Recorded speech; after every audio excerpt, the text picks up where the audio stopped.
Bueno, acá seguimos. La única diapositiva que tengo como para explicar es esta, ¿sí? Igualmente, en el trabajito integrador que yo les di teníamos uno para trabajar de esta manera. Eh, Vamos a usar entonces para racionalizar el denominador el conjugado. Fíjense por qué lo vamos a utilizar, porque tenemos dos términos en el denominador, ¿sí? Este concepto de conjugado también los tenemos con los números complejos, conjunto que no llegamos a dar este año porque yo ahora con Giselle nos pusimos de acuerdo para darle funciones. De última vamos a ver si en álgebra 2 yo lo puedo llegar a dar, o para que ustedes también tengan eh, ese concepto, porque te estaría faltando un conjunto numérico todavía como para cerrar. Eh, Fíjense que al tener dos términos yo voy a tener que usar el conjugado. ¿Qué es el conjugado?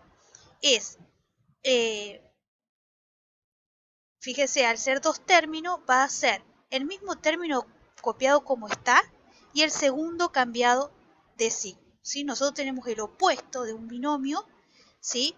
Cuando cada uno de los términos va a cambiar de signo. En este caso, el conjugado, y por eso ese concepto, se va a usar siempre en un binomio y el que cambia es el segundo término, ¿sí?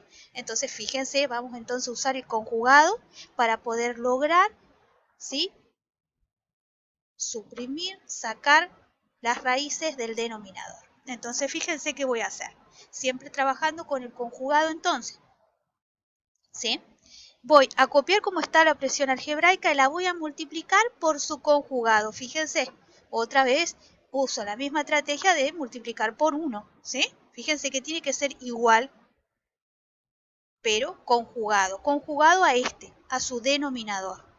El primero copiado como está y el segundo cambiado de signo.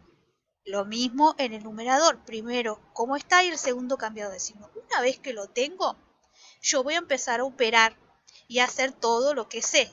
Si tengo un número, voy a aplicar distributiva, ¿sí? Un número multiplicado, una expresión. Si tengo dos expresiones, ¿sí?, en este caso, yo lo estoy usando estratégicamente y voy a hacer el quinto caso de factoreo.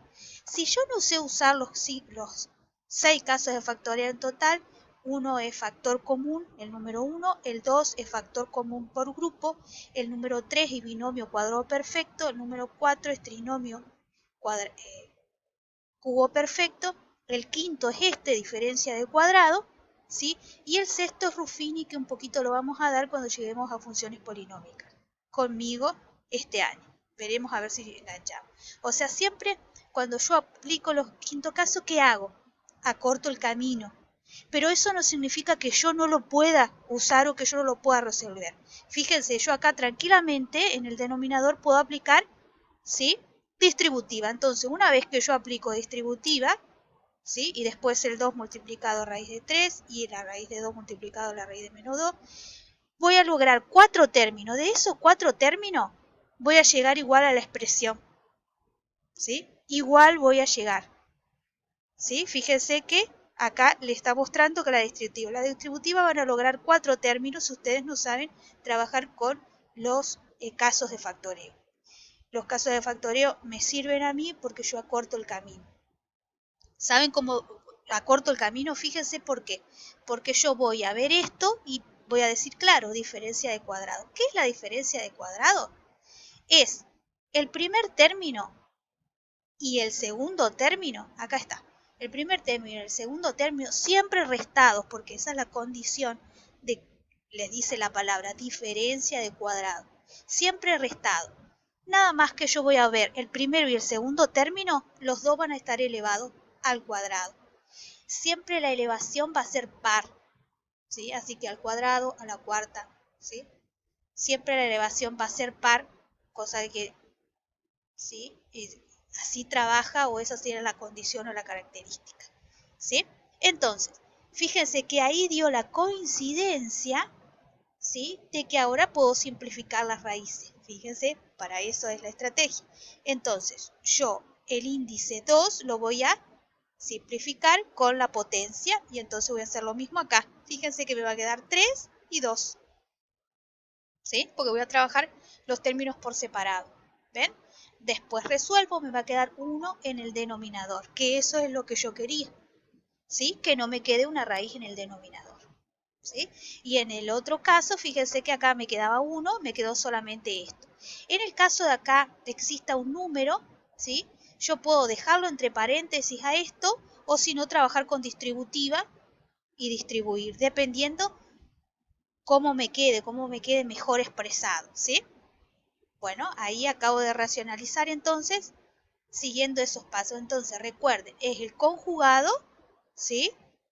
Y después aplico o la distributiva, ¿sí? Que no es nada de otro mundo, nada más que son dos binomios. Entonces yo voy a tomar el primer término, lo voy a multiplicar por el segundo, hice mi primer término, acuérdense que son 4.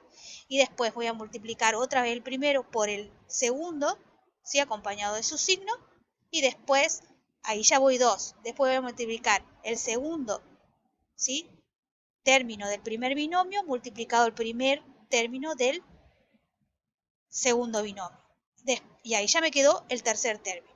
Y después voy a multiplicar el segundo término del primer binomio multiplicado el segundo término con su signo del segundo binomio.